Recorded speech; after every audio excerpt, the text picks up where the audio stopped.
Hey guys, last episode में हमने देखा था कि रुआन रैन के असिस्टेंट की हेल्प से अपने डैड को हॉस्पिटल से छुड़ा लेती है और उसे ये भी पता चलता है कि रैन का एक्सीडेंट किसी ने करवाया था जिसकी वजह से उसकी आई साइट चली गई। अब प्रेजेंट में जॉन फिर से रैन के पास आता है और उसकी बेइज्जती करने लगता है कि तुम कंपनी चलाने के लायक नहीं हो, तुम बिना किसी सहारे के कुछ नहीं कर सकते। अब उसकी बातें सुन रैन उसे कोई जवाब नहीं देता। तभी वहाँ रुआन आ जाती है जो रैन की साइड बोलने लगती है कि तुम इसे ऐसे नहीं बोल सकते। लेकिन जब जॉन नहीं मानता तो वो घर की लाइट बंद करवा देती है जिससे जॉन अंधेरे में गिर जाता है और चिल्लाने लगता है। तब रुआन कहती है कि आइंदा रैन को कुछ भी गलत कहा तो ठीक नहीं होगा। तो गुस्से में जॉन वहाँ से चला जाता है कि तुम तीनों को मैं देख लूंगा। बाद में रैन रुआन के बारे में ही सोचे जा रहा था कि कैसे उसने आज मेरे लिए जॉन से लड़ाई कर ली। वो उसे थैंक यू कहने जाता है लेकिन रुआन तो मस्त घोड़े बेचकर सो रही थी। तो रैन समझ जाता है कि वो सो गई है, इसीलिए वो उसे बेड पे लिटा देता है। लेकिन रुआन तो नींद में अपने डैड का नाम बड़बड़ाने लगती है और रैन का हाथ पकड़ लेती है। जब रैन अपना हाथ खींचता है तो रुआन उसे खींच लेती है और उन दोनों में एक किस हो जाता है। लो भाई, हो गया कांड। पर रैन उसे कुछ कहता नहीं और साई फील करने लगता है। अब नेक्स्ट डे हम जिन और उसकी मॉम को देखते हैं जिन्हें अब तक पता चल चुका था कि रुआन के डैड हॉस्पिटल से गायब हो गए हैं। उसकी मॉम तक घबरा जाती है कि जिन अब हमें ये सब बंद कर देना चाहिए, लेकिन जिन कहती है मैं नहीं रुकने वाली, जरूर ये काम उस रुआन ने किया होगा। तभी उसके पास जॉन का कॉल आता है। जिन कहती है लास्ट टाइम तुमने मुझसे ज्वेलरी का डिजाइन मांगा था, मैं तुम्हें डिजाइन तो दे दूंगी लेकिन बदले में तुम्हें भी मेरा साथ देना होगा। वहीं इधर रुआन की जब आँख खुलती है तो वो चौंक जाती है कि मैं बेड पे कैसे आई, मैं तो चेयर पे बैठी थी। फिर वो देखती है कि रैन तो उसके सामने ही चेयर पे सो रहा था। तो वो रैन को उठाकर कहती है ओ हेलो, तुमने रात में मेरे साथ क्या किया और मैं बेड पे कैसे आई। तो रैन उसे टीज करने लगता है कि मैंने तो कुछ नहीं किया, जो किया तुमने ही किया। वो कहती है बकवास बंद करो। फिर तभी घर की बेल बजती है और रुआन देखती है कि उसकी मॉम और जिन आई थी। अब रैन हाय हेलो करके वहाँ से चला जाता है। फिर रुआन की मॉम रुआन से बात करने लगती है कि आखिर तुम्हारे डैड को किसने किडनैप किया होगा। रुआन कहती है मुझे नहीं पता। वहीं जिन तो इधर उधर देख रही होती है। दरअसल उसे रुआन की ज्वेलरी डिजाइन चाहिए, इसीलिए वो उसके कमरे की ओर जाने लगती है। जब रुआन उसे रोकने जाती है तो उसकी मॉम उसे रोक देती है कि उसकी तबीयत खराब है, वो बस वॉशरूम जा रही है। अब जिन रुआन के कमरे में आती है, जहाँ आते ही वो हर जगह ज्वेलरी डिजाइन ढूंढने लगती है। तभी वहाँ रैन आ जाता है जिसे फील होता है कि शायद यहाँ पर कोई है, लेकिन चालाक जिन उससे बच जाती है। अब रैन के जाते ही जिन फिर से डिजाइन ढूंढने लगती है और उसे रुआन की सारी डिजाइन मिल जाती है जिसे वो चुरा लेती है। वही रुआन को जिन पर शक होने लगा था लेकिन उसकी मॉम फिर से उसे रोक लेती हैं। तभी जिन भी आ जाती है जो अपनी मॉम से कहती है कि मेरी तबीयत कुछ ठीक नहीं लग रही, शायद मुझे हॉस्पिटल जाना पड़ेगा। ये कहकर वो अपनी मॉम के साथ वहाँ से निकल जाती है। वही रुआन सोच में पड़ जाती है ये दोनों आखिर यहाँ किस लिए आए थे। अब बाद में उसे पता चलता है कि कंपनी में न्यू प्रोडक्ट लॉन्च हो रहा है जिसमें ज्वेलरी की डिजाइन बिल्कुल सेम है जैसे उसने बनाई थी। जब वो अपना डिजाइन चेक करती है तो उसका डिजाइन गायब था। अब ये देखकर रुआन शॉक हो जाती है। वो समझ जाती है कि जिन ने उसका डिजाइन चुराया है, इसीलिए वो भागकर कंपनी जाती है लेकिन गार्ड्स उसे अंदर नहीं जाने देते। वहीं अंदर जिन रुआन बनकर ज्वेलरी डिजाइनिंग के बारे में बता रही होती है कि आखिर उसने कितनी मेहनत से ये ज्वेलरी डिजाइन की है और इसमें कौन सा डिजाइन यूज किया है। वहीं उसी इवेंट में रैन भी आया था। उसकी बातें सुन रैन को लगता है कि इस तरह की डिजाइन तो मैंने पहले भी कहीं सुना है। अब जब क्वेश्चन आंसर करने की बारी आती है तो रैन अपना हाथ उठाता है। वहीं बाहर रुआन बार बार अंदर जाने की कोशिश करती है लेकिन वो गार्ड्स उसे अंदर नहीं जाने देते। लेकिन फिर भी उन दोनों को चकमा देके वो अंदर आ जाती है, जहाँ वो देखती है कि रैन जिन से पूछ रहा होता है कि तुमने कहा कि ये डिजाइन ऑस्ट्रिच से इंस्पायर्ड है लेकिन ये डिजाइन तो ओलिविया की है। अब जिन को डिजाइन के बारे में कुछ पता नहीं होता तो वो घबराने लगती है। तो सभी लोग उस पर भड़क जाते हैं कि ये लड़की चीटर है, ये दूसरों का डिजाइन चुराती है, बेशरम कहीं की। अब रैन वहाँ से निकलने लगता है तो रुआन उससे पूछती है कि तुम्हें कैसे पता चला कि ये डिजाइन किसी और की है। रैन कहता है क्योंकि मैं ओलिविया की डिजाइन जानता हूँ, और ये कहकर वो उसे अपने साथ ले जाता है। वहीं जिन की तो आज बहुत बेइज्जती होती है। अब रैन रुआन को लेकर मिस्टर वांग से मिलवाने आता है। मिस्टर वांग रैन का शुक्रिया करते हैं कि आज उसकी वजह से उसका बहुत बड़ा लॉस होने से बच गया, इसीलिए वो रैन के साथ डील करने को मान जाते हैं और साथ में ड्रिंक करने लगते हैं। लेकिन रुआन ड्रिंक नहीं करती तो रैन उसकी ड्रिंक भी पी जाता है जिससे उसे काफी नशा हो जाता है। तो रुआन उसे उठाकर घर लाती है और कहती है जब झेल नहीं पाते तो इतना पीते क्यों हो, और फिर वो सावर लेने चली जाती है। तभी रैन बीच में उठ जाता है। वो नशे में उससे पानी मांगता है। जब रुआन उसकी बात नहीं सुनती तो बार बार उसे बुलाने लगता है। तो रुआन बीच में ही टॉवल पहनकर उसे पानी देने आती है और वहाँ पर अपने बाल सुखाने लगती है कि इसे तो वैसे भी नहीं दिखता।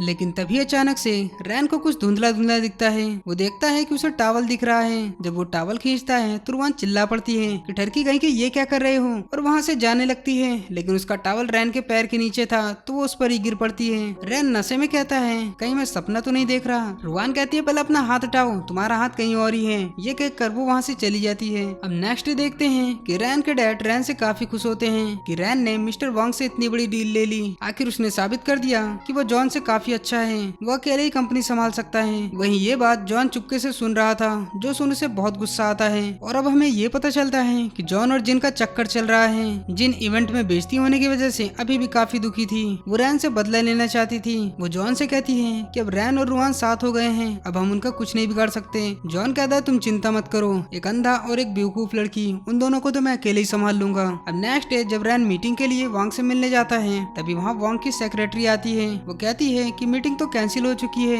कल आपकी फियांसे यहाँ आई थी, उन्होंने कहा कि आप ये डील नहीं करना चाहते, इसीलिए ये डील अब आपके भाई जॉन को दे दी गई है। अब ये सुन रैन तो शॉक्ड रह जाता है और उसे बहुत गुस्सा आता है। अब घर पर रुआन रैन के लिए खाना बना कर लाती है। वो आज काफी खुश थी क्योंकि इतनी बड़ी डील जो मिली थी। रैन गुस्से में कहता है क्या तुम्हें कुछ कहना है? रुआन कहती है हाँ, तुम ऑसम हो। तभी रुआन की मॉम का कॉल आता है, लेकिन रुआन कॉल नहीं उठाती। तब रैन उसे फोर्स करने लगता है कि तुम कॉल उठाओ और स्पीकर पे फोन रखना। तो रुआन कॉल पिक करती है। उसकी मॉम कहती है कि मैंने मेरी तरफ से सब कुछ डन कर दिया है, तुम्हारी तरफ से कैसे चल रहा है? रुआन कहती है आप किस बारे में बात कर रही हैं? उसकी मॉम कहती है अगर रैन को सब कुछ पता चल गया और वो तुम्हें परेशान करे तो वापस घर चली आना। ये कहकर वो तुरंत फोन काट देती हैं। अब रुआन कुछ समझ पाती इससे पहले रैन कहता है कि यानी ये सच है कि तुम मिस्टर वांग के ऑफिस गई थी और तुमने ही डील कैंसिल करवाई है। रुआन कहती है क्या बकवास कर रहे हो, मैं कल पूरा दिन घर पर ही थी, आखिर मैं वांग के ऑफिस क्यों जाऊंगी? लेकिन रैन उसकी किसी भी बात पे यकीन नहीं करता और गुस्से में कहता है तुम एक नंबर की धोखेबाज हो। अब ये सुन रुआन काफी दुखी हो जाती है। वो कहती है तुम यकीन करो या ना करो,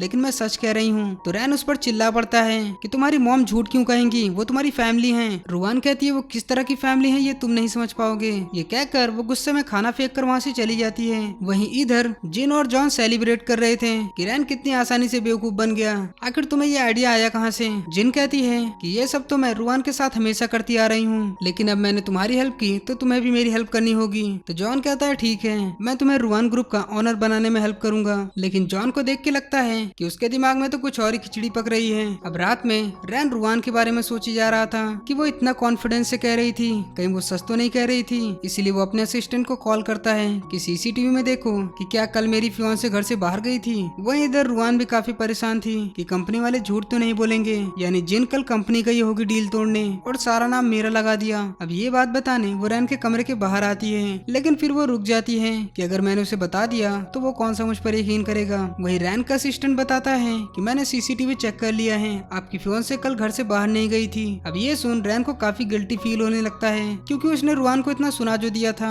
अब वो माफी मांगने रुआन के कमरे के बाहर जाता है, लेकिन हिम्मत नहीं कर पाता कि कैसे उसे सॉरी कहूँ। अब रुआन उसे ऐसा देख हंसने लगती है कि मैं तुम्हारे पीछे ही हूँ, अगर कुछ कहना चाहते हो तो कह सकते हो। अब नेक्स्ट सीन में देखते हैं कि रुआन फूड खा रही थी, वो रैन को भी देती है, लेकिन वो कहता है मैं स्ट्रीट फूड नहीं खाता। और फिर वो कहता है आखिर तुम्हारी बहन ऐसा कैसे कर सकती है? रुआन कहती है वो ऐसे ही है, अपना काम निकलवाने के लिए वो कुछ भी कर सकती है, जरूर उसने जाओ के साथ हाथ मिला लिया होगा, इसीलिए वो उसकी हेल्प कर रही है। लेकिन मुझे बुरा लग रहा है कि तुम्हारी डील कैंसिल हो गई। रैन कहता है तुम चिंता मत करो, इतनी बड़ी डील वो संभाल नहीं पाएगा। फिर रुआन उसे जबरदस्ती स्ट्रीट फूड खिला देती है। वैसे मैं स्ट्रीट फूड खाता नहीं, पर ये काफी अच्छा है। अब नेक्स्ट डे जब जॉन मिस्टर वांग की डील साइन करने वाला था, तभी वहाँ रुआन के साथ रैन आ जाता है। जॉन कहता है तुम यहाँ क्या कर रहे हो, क्या तुम्हें दिख नहीं रहा कि मैं मीटिंग में हूँ? ओह, मैं तो भूल ही गया कि तुम ब्लाइंड हो। लेकिन रैन उसके किसी भी बात का जवाब नहीं देता। वो मिस्टर वांग से कहता है कि आपकी कंपनी हाई स्टैंडर्ड की ज्वेलरी सेल करती है, इसलिए मैं आपकी कंपनी के लिए कुछ ज्वेलरी डिजाइन लाया हूँ, जिसे 5 साल पहले ओलिविया नाम की आर्टिस्ट ने बनाया था। अब ये डिजाइन वांग को बहुत पसंद आती है। वो कहता है मैं इस आर्टिस्ट से मिलना चाहता हूँ। रैन कहता है उससे तो मैं भी आज तक नहीं मिला, वो सिर्फ ओलिविया नाम की आईडी से डिजाइन सेल करती है, उसकी असली आइडेंटिटी किसी को नहीं पता। अब ये सब सुन जॉन को टेंशन होने लगती है कि मिस्टर वांग उसके साथ डील करेंगे भी या नहीं। रैन कहता है ओलिविया की लव सीरीज डिजाइन बहुत फेमस हुई थी, तब एक ऑक्शन में मैंने काफी पैसे देकर वो डिजाइन खरीद ली थी। अब ये सुन रुआन काफी इम्प्रेस होती है कि रैन भी उसके डिजाइन का फैन है। अब जॉन मिस्टर वांग से कहता है कि हमें जल्दी डील साइन करनी चाहिए, लेकिन अब वांग का मन बदल जाता है। वो कहता है मैं भी डील साइन नहीं कर सकता,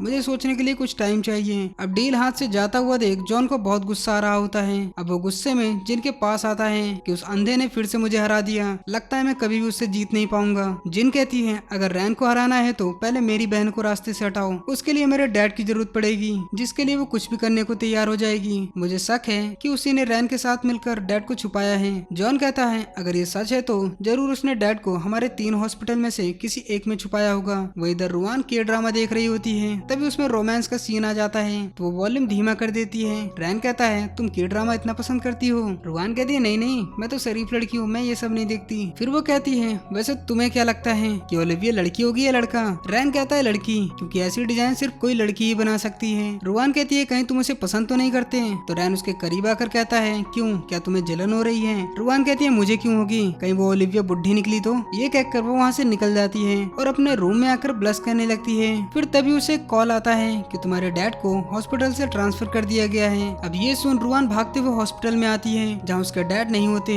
तभी उसे बाहर से किसी की आवाज सुनाई देती है तो वो वहीं पर छुप जाती है और देखती है कि जिन वहाँ आई है, जो कि अब तक 3 हॉस्पिटल चेक कर चुकी है, लेकिन उसे डैड कहीं नहीं मिले। ये देखकर वो वहाँ से निकल जाती है, लेकिन उसके साथ का गुंडा फिर से अंदर आता है जिसे शक था कि पर्दे के पीछे कोई छुपा है। अब उसे देखकर रुआन बहुत डर जाती है और स्टैंड से हमला करती है, लेकिन वहाँ पर रैन का असिस्टेंट आ चुका था जिसने उस गुंडे को बेहोश कर दिया था। अब वो उसे रैन के पास ले जाता है जहाँ उसके डैड भी थे। रैन कहता है जब मुझे पता चला तुम्हारी सिस्टर डैड को ढूंढ रही है तो मैंने ही इन्हें शिफ्ट करवा दिया था। अब ये देखकर रुआन की जान में जान आती है, वो रैन को गले लगा लेती है। रैन कहता है अगर तुम्हें कुछ भी हेल्प चाहिए तो सबसे पहले मुझे बताना। एंड इसी के साथ दोस्तों इस एपिसोड का यहीं पर एंड होता है। तो नेक्स्ट एपिसोड के लिए प्लीज चैनल को लाइक एंड सब्सक्राइब करें। धन्यवाद।